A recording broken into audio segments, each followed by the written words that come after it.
ආණ්ඩුව කුමාර දිසානායක ජනාධිපති නොවුණා නම් අපි තාම හිතනවා මේ රටේ ගෑස් සිංගයක් ඇති වුණාම ඒකට වග කියන්න ඕනේ පවතින ආණ්ඩුව කියලා. හැබැයි දැන් අපි දන්නවා රටේ ගෑස් සිංගයක් ඇති වුණාම වග කියන්න ඕනේ ලිට්‍රෝ ගෑස් කම්පැනි එකයි ලාෆ් ගෑස් කම්පැනි එකයි කියලා. ආණ්ඩුව කුමාර දිසානායක ජනාධිපති වුණේ නැත්නම් අපි තාම හිතාගෙන ඉන්නවා ආණ්ඩුව විදුලි බිල වැඩි කරනවා කියලා. හැබැයි දැන් අපි දන්නවා විදුලි බල මණ්ඩලය පාරිභෝගිකයාට සපයන සේවාවේ පිරිවැය අය කර ගැනීමක් විදියට තමයි විදුලි බිල වැඩි කරන්නේ කියලා. ආණ්ඩුව කුමාර දිසානායක ජනාධිපති වුණේ නැත්නම් අපි තාම හිතනවා ලංකාවේ තෙල් මිල වැඩි කරන්නේ ආණ්ඩුව අනවශ්‍ය විදියට බදු ගාලා ඇමතිට කොමිස් ගන්න තියෙන උවමනාව නිසා කියලා. හැබැයි දැන් අපි දන්නවා තෙල් මිල වැඩි වෙන්නේ ලෝක වෙළඳපොලේ මිල උස් පහත් වීම මත මිල සූත්‍රයකට අනුව කියලා. කලින් නම් කිව්වේ මිල සූත්‍රය අකුල ගන්න කියලා. හැබැයි දැන් මිල සූත්‍රය සාධාරණ වෙලා තියෙන්නේ. ඉතින් ආණ්ඩුව කුමාර ජනාධිපති වුණේ නැත්නම් අපි තාම හිතාගෙන ඉන්නවා ඇමතිවරයා තමයි බාල බේත් ගෙන්නලා මිනිස්සුන්ගේ ස්පොට් කරලා මිනිස්සුන්ව මරලා දාන්න අනුබල දෙන්නේ කියලා. හැබැයි දැන් අපි දන්නවා බාල බේත් ගෙන්නන්නේ ඇමතිවරයා නෙමේ බේත් ගෙන්නන්න ප්‍රසම්පාදන ක්‍රියාවලියක් තියෙනවා. ඉතින් ඒ ක්‍රියාවලියට තමයි බේත් ගේන්නේ. ඇමතිවරයා ඒකට වග කියන්න ඕනේ නැහැ කියලා.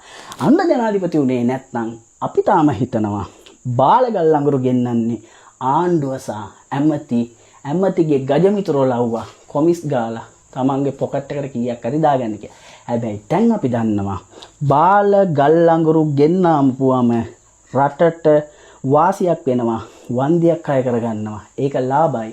ඇමතිවරයා එකට සම්බන්ධ නැහැ. ඇමතිවරයා කොමිස් ගන්නෙ නැහැ කියලා.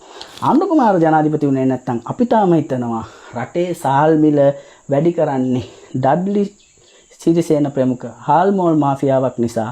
හැබැයි දැන් අපි දන්නවා ඩඩ්ලිගේ හාල් මෝල් ටික නොතිබ්බනම් අපිට ගල් වැලි නැති හාල් කන්න වෙන්නේ නැහැ. ක්වොලිටියට බත් කන්න වෙන්නේ නැහැ. දැන් හාල් මාෆියාවක් නැහැ කියලා.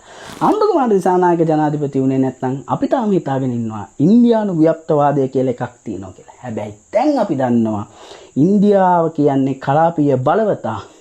එයාලත් එක්ක රාජතාන්ත්‍රිකව ගනුදෙනු කිරීම රටට ශක්තිමත් වැඩපිළිවෙලක් කියලා. ආණ්ඩුව කුමාර ජනාධිපති වුණේ නැත්නම් අපි තාම හිතනවා මේ රට මයින්ද චීන කොලොනියක් කරලා කියලා. හැබැයි දැන් අපි දන්නවා ඒකේම නෙමේ චීන කියන්නේ අපේ රටට අවශ්‍ය ප්‍රබල ආයෝජකයෙක් කියලා. ආණ්ඩුව කුමාර ජනාධිපති වුණේ නැත්නම් අපි තාම හිතාගෙන ඉන්නවා IMF කියන්නේ අපි වගේ රටවල් ගිලගන්න බලාගෙන ඉන්න රාක්ෂයෙක් කියලා. හැබැයි දැන් අපි දන්නවා IMF කියන්නේ අපි වගේ රටවල් අමාරුවේ වැටුනම බේරගන්න එන දේවදූතයෙක් කියලා. IMF ගිහලා ගොඩ ගිය රටක් නැහැ කියලා කිව්වට දැන් ලංකාව ගොඩ ගිහලා තියෙන්නේ IMF වින්දා. හොඳේ. අන්න ජනාධිපති වුණේ නැත්නම් අපි තාම හිතාගෙන ඉන්නවා විධායක ජනාධිපති ධූරය කියලා කියන්නේ අපේ වගේ රටකට වැඩක් නැති දෙයක් කියලා. හැබැයි දැන් අපි දන්නවා විධායක ජනාධිපතිකම කියලා කියන්නේ මේ රට කොච්චර වැදගත් දෙයක්ද කියලා. ආණ්ඩුව කුමාර දිසානායක ජනාධිපති වුණේ නැත්නම් අපි තාම හිතාගෙන ඉන්නවා උගතුන්ට බුද්ධිමන්තුන්ට පාලන බලය හම්බුනාම මේ රට හදන්න පුළුවන් කෙනෙක්. හැබැයි දැන් අපි දන්නවා ඒකේම නෙමේ උගතුන් බුද්ධිමතුන් හිටියට මේ රට හදන්න බෑ. උන් තියෙන ටිකත් නැති කරනවා. අන්න ජනාධිපති වුණේ නැත්නම් අපි තාම හිතාගෙන ඉන්නවා මේ රටේ සියලුම වැරදි කරන්නේ දේශපාලඥයන් කියලා. ඒ දැන් අපි දන්නවා දේශපාලඥයෝ කියලා කියන්නේ ඇවිදින බෝපැල, ඇවිදින පුස්තකාල, පෝස්ට් රටාව වගේ සෙට් එකක් රාජ්‍ය නිලධාරීන් තමයි මේ රටේ වැරදි කරන්නේ කියලා. ආණ්ඩුව කුමාර දිසානායක ජනාධිපති වුණේ නැත්නම් අපි තාම හිතාගෙන ඉන්නවා ජාත්‍යන්තරයේ එක්ක ගනුදෙනු කරනකොට භාෂාවක් විදියට ඉංග්‍රීසි කතා කරන්න ඕනේ කියලා. හැබැයි දැන් අපි දන්නවා ආයෝගයේ සූකාලක් ගෙන්න ගන්න ඉංග්‍රීසි අවශ්‍ය වෙන්නේ නැහැ. මොත්තේ විතරක් තිබ්බම ඇති. ආණ්ඩුව ජනාධිපති වුණේ නැත්නම් අපි තාම හිතාගෙන ඉන්නවා වෙන ආණ්ඩු ජනතාවට බදු ගහලා ජනතාව සූරගෙන කනවා කියලා. හැබැයි දැන් අපි ගන්නවා ජනතාවට බදු ගහන්නේ භාණ්ඩාගාරයේ පුරෝලා ජනතාවට යහපතක් කරන්න කියලා.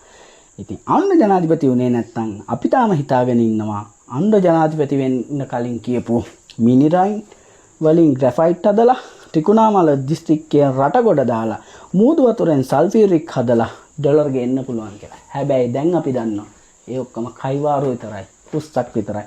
රටම දීලත් මුන්ට ගොඩ ගන්න බෑ. අන්න ජනාධිපති වුණේ නැත්නම් අපි තාම හිතාගෙන ඉන්නවා මයින්ද ඔරුව ආරක්ෂා කරා අන්න ජනාධිපති එහෙම කරන එකක් නෑ කියලා. හැබැයි දැන් අපි දන්නවා මහින්ද රාජපක්ෂට වැඩි හොඳට අනුර කුමාර දිසානායක ඔරුව ආරක්ෂා කරනවා. ඔරුන්ට නීතිය ක්‍රියාත්මක කරන්නේ නැහැ කියලා. අනුර ජනාධිපති උනේ නැත්තම් අපි තාම හිතාගෙන ඉන්නවා අනුර මාර වැඩේ. අනුරගේ වටේ ඉන්න සෙට් එක වැඩේ. අනුර කුමාර දිසානායක බලයට ආව නම් මේ රට හදනවා කියලා.